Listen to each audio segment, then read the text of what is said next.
था Avengers the end game. उस movie में जो विलेन था थैनोस, लगभग उसके विचार से मेल खाता था। वो थोड़ा सा खराब था, पर हमारे यहाँ का ही था और हमारा ही राजा था, हमारा ही आदमी था, हमारा ही भाई था। इससे जय हिंद बच्चों, आप सभी को सुप्रभात। मैं के ठाकुर हाजिर हूँ एक बार फिर से आपकी सेवा में।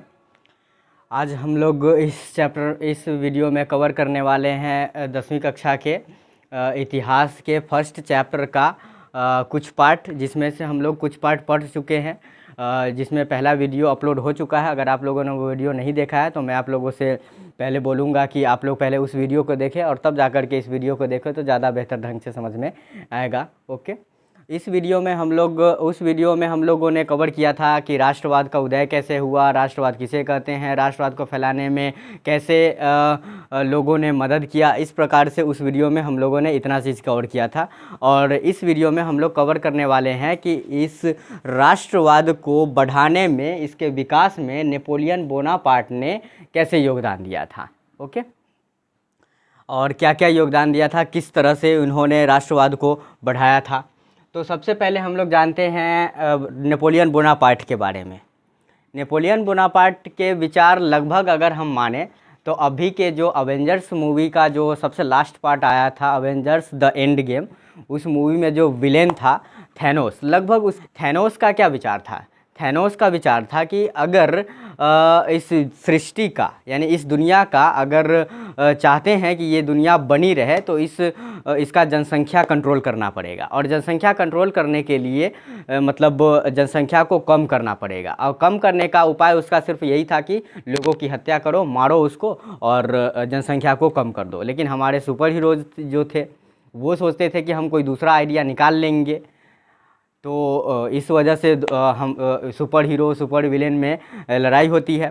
थैनोस को ये विचार था। और नेपोलियन बोनापार्ट का विचार था कि वो मतलब लगभग अपने फ्रांस को जब उन्होंने अपना आज़ाद करा लिया, जब फ्रांस आज़ाद हो गया था तो उनको लगा, जब लोग उनके बारे में तारीफ़ करने लगा था तो उनको लगने लगा था कि भगवान ने उसे कुछ स्पेशल काम करने के लिए उनको बनाया है। और इस वजह से वो सोचने लगे कि हम ही लोगों के लिए अच्छा काम कर सकते हैं, कोई दूसरा नहीं कर सकता है। और इसलिए वो लोगों के लिए एक बेहतर मसीहा से एक प्रकार से बाद में चल कर के धीरे धीरे वो विलेन बनते चले गए।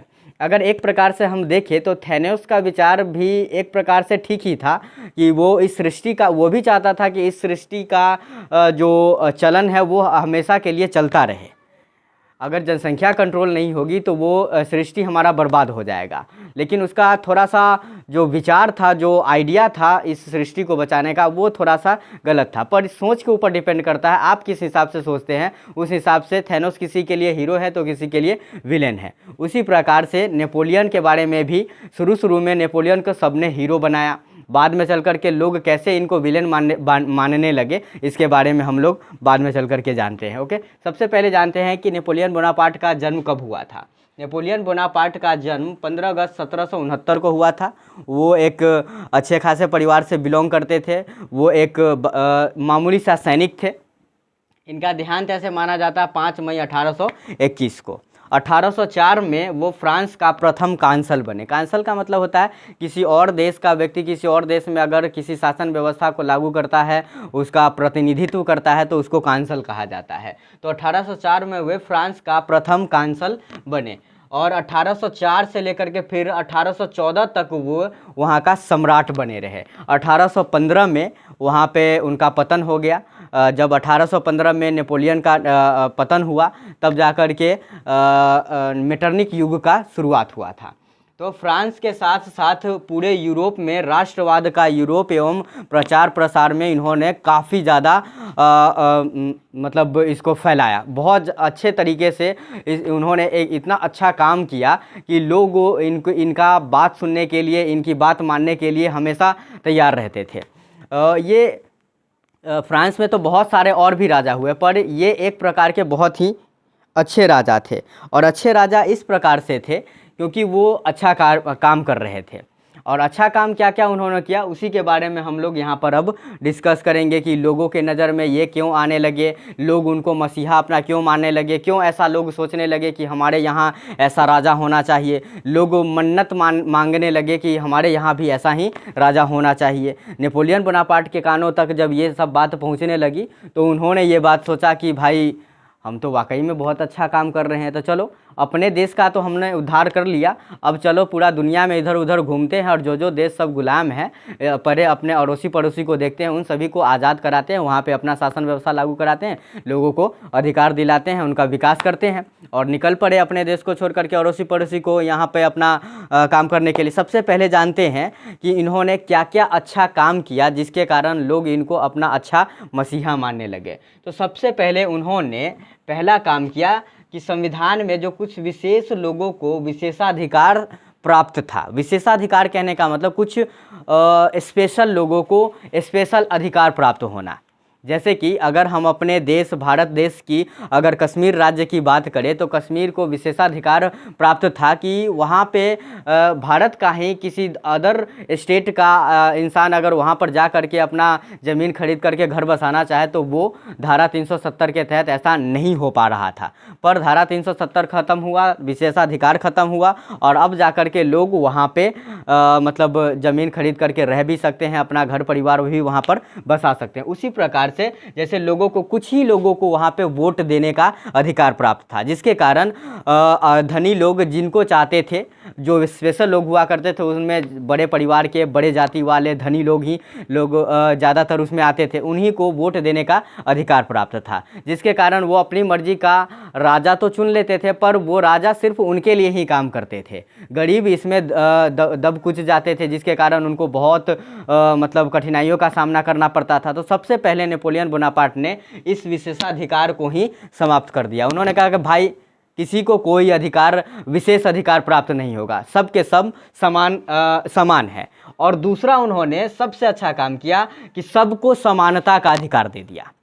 मतलब कहने का इस जो समाज है, इस समाज में जितने भी लोग हैं सबको समान अधिकार दिया जाएगा। अगर कोई गरीब इंसान अगर कोई गलत करता है उसकी सज़ा, और कोई अमीर इंसान गलत करता है उसकी सज़ा। अगर जो उन्होंने गलत किया है वो गलत अगर सेम है तो सज़ा भी सेम होगी। ऐसा नहीं कि अमीर है तो उसको छोड़ दिया जाएगा और गरीब को सज़ा दिया जाएगा। इस तरह की व्यवस्था को उन्होंने बिल्कुल ही ख़त्म कर दिया, समानता का अधिकार दिया। फिर तीसरी उन्होंने अच्छा काम किया कि आर्थिक असमानता खत्म करने का प्रयास किया। आर्थिक असमानता कहने का मतलब जैसे कि हमारे ही समाज में अगर हम देखें तो कुछ बहुत ही ज़्यादा अमीर है, कुछ बहुत ही ज़्यादा गरीब है। एक परिवार में 4 लोग हैं और वो 10-10 रूम बना करके उस घर में रह रहे हैं, बाकी का रूम ऐसे ही यूजलेस पड़ा हुआ है। और एक जगह ऐसा भी है जहाँ पे लोगों को खाने तक का नसीब नहीं होता है, रहने तक का घर नहीं, जिसके कारण फुटपाथ पर लोग रह करके अपना गुजर बसर करते हैं। तो ये जो आर्थिक असमानता था उन्होंने ये दूर करने का कोशिश किया।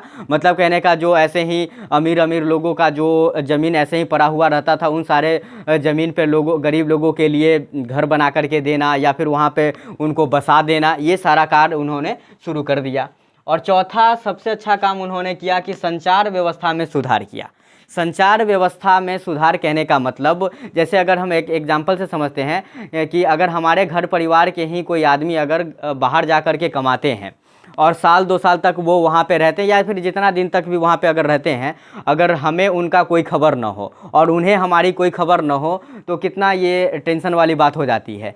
लेकिन इन्होंने संचार व्यवस्था में सुधार किया, जिसके कारण अगर मान लीजिए कि अगर वहाँ से 2 महीने बाद ही सही या 10 दिन बाद ही सही वो हमारे पास चिट्ठी भेज दिए, हाल समाचार हमें उनका मिल गया और हमने यहाँ का हाल समाचार लिख करके चिट्ठी भेज दी, उनके पास पहुँच गई तो उनका भी टेंशन दूर हो गया। तो इस प्रकार से जो डाकघर की व्यवस्था थी उन्होंने लागू किया ताकि जो आपस में जो अभी दूर रह रहे हैं, कोई कमाने के लिए, कोई किसी काम के लिए, कोई किसी काम के लिए, वो आपस में किसी तरह से जुड़े हुए हों, उनको एक दूसरे के हालात का अंदाज़ा हो, उनका पता चलता रहे। इसलिए उन्होंने डाकघर टाइप की यानी संचार व्यवस्था का उन्होंने अच्छा खासा व्यवस्था किया। उसके बाद यातायात के साधनों में सुधार किया। अब जैसे मान लीजिए कि अगर आपको यहाँ से अगर कहीं आपको जाना है जैसे 18-20 किलोमीटर आपको कहीं जाना है, उस रास्ते से अगर आप जा रहे हैं, जो रास्ता पूरी तरह से मतलब टूटा हुआ है, आपको सफ़र करने में बहुत सारी कठिनाइयों का सामना करना पड़ेगा।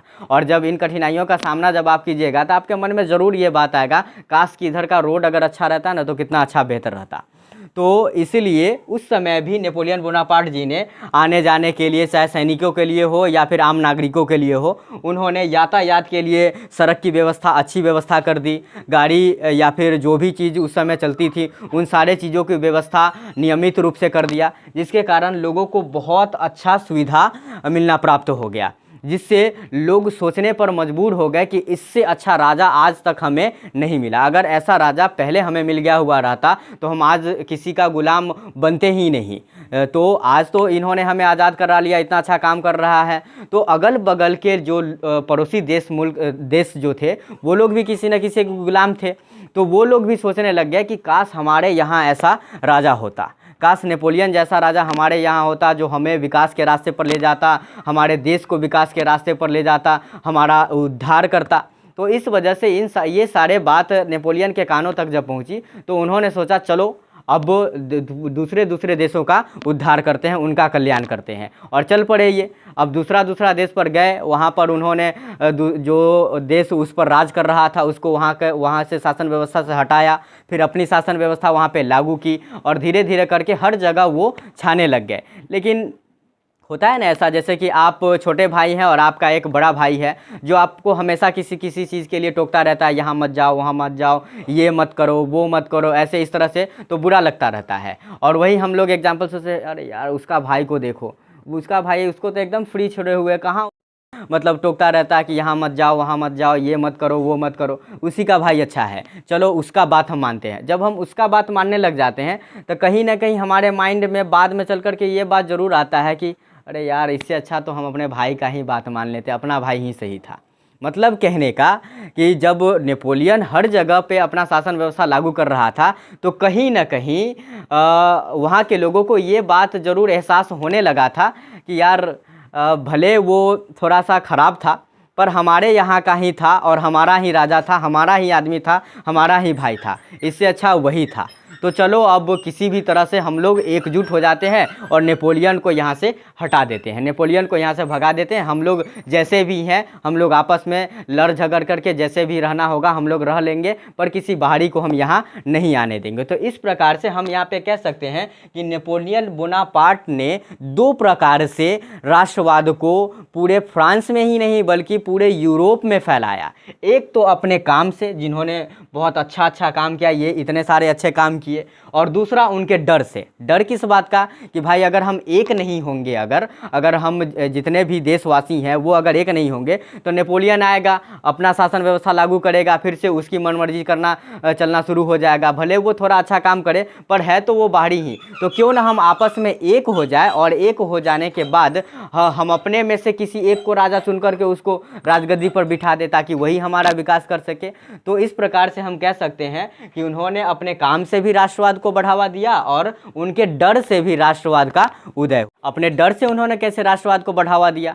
तो डर से उन्होंने इस प्रकार से राष्ट्रवाद को बढ़ावा दिया कि वो जहाँ कहीं भी जाते थे वहाँ पर अपना शासन व्यवस्था लागू कर देते थे, जिसके कारण लोगों में ये बात भी आने लग गया कि भाई भले हम लोग का राजा पहले वाला जो भी था, जैसा भी था, हमारे यहाँ का था, हमारा भाई ही था, पर ये दूसरे जगह से आकर के हम पर शासन कर रहा है, अपना शासन जमा रहा है, तो ये हमारे लिए सही नहीं है। हमें एक हो जाना चाहिए और हम जैसे भी हैं लड़ झगड़ करके हम आपस में रह लेंगे। हम अपने में से किसी एक को चुन करके अपना राजा बना करके उसको राजगद्दी पर बैठा देंगे, अब वो चाहे जैसे शासन करे, पर किसी बाहरी को हम अपने यहाँ नहीं आने देंगे, किसी बाहरी को अपने ऊपर राज नहीं करने देंगे। तो इस प्रकार से लोगों में ये भावना बन गई कि भाई सब एक हो जाओ, नहीं तो नेपोलियन आएगा, हम पे अपना शासन व्यवस्था लागू कर देगा। तो इस प्रकार से उनके डर से भी लोग एक होने लग गए, अपने देश के लिए सोचने लग गए, अपने देश के बारे में सोचने लग गए, जिसके कारण राष्ट्रवाद को, उनके डर के कारण भी राष्ट्रवाद को बढ़ावा मिला। तो तो इस प्रकार से हम लोगों ने इस वीडियो में कवर किया इस चैप्टर का राष्ट्रवाद के विकास में नेपोलियन बोनापार्ट जी का क्या क्या योगदान था, उन्होंने कैसे योगदान दिया, कैसे राष्ट्रवाद को उन्होंने बढ़ावा दिया, क्या क्या अच्छा काम किया जिसके कारण लोगों के लिए वो एक मसीहा बन गए और बाद में चल करके धीरे धीरे करके उनका काम का आलोचना भी शुरू होने लग गया। तो इस वजह से बाद में वो थोड़ा सा विलेन भी बन गए। तो अब हम लोग अगले वीडियो में इसी चैप्टर का अगला टॉपिक को हम लोग कवर करेंगे। अगर इससे पिछला वाला वीडियो आप लोगों ने नहीं देखा है तो मैं आपसे अनुरोध करूंगा कि इससे पहले इस पहला पार्ट जो है इस चैप्टर का वो वीडियो आप लोग देखें, और ज़रूरत है इस वीडियो की जहाँ कहीं भी वहाँ पे इस वीडियो को शेयर कीजिए, लाइक कीजिए, और चैनल अब तक आप लोगों ने सब्सक्राइब नहीं किया है तो चैनल को भी सब्सक्राइब कर दें। तब तक के लिए आशा करता हूँ कि आप लोग अपने समय का सदुपयोग करेंगे, अपना ख्याल रखेंगे और अपनी जिम्मेदारी को अच्छे से निभाएंगे। जय हिंद।